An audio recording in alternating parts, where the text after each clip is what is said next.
অহং কিভাবে নিজেকে রক্ষা করতে চাইছে, কিভাবে আমি ঠিক তুমি ভুল এই খেলা চলছে। আর এই দেখাদেখির মধ্যে অহং ধীরে ধীরে শক্তি হারায়। আধ্যাত্মিক প্রেমে মেরুদণ্ড হলো গ্রহণ। অন্য মানুষটিকে বদলানোর চেষ্টা মানেই নিজের অস্তিত্বকেই অস্বীকার করা।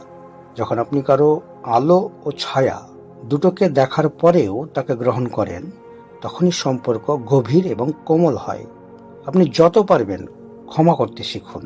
আপনার হৃদয়ে ক্ষমা ভাবকে জাগিয়ে তুলুন। ক্ষমা মানে ভুলকে সমর্থন করা নয়, ক্ষমা মানে অতীতের বোঝাগুলোকে নামিয়ে রেখে নিজেকে মুক্ত করা। আর ক্ষমাই হচ্ছে সেই শক্তি, যে শক্তি দ্বারা ক্ষত হৃদয় পুনরায় প্রসারিত হতে শুরু করে।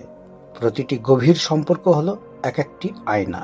আপনার সঙ্গী আপনাকে আপনার রাগ, ভয়, আসক্তি, নির্ভরতা সবকিছুই দেখিয়ে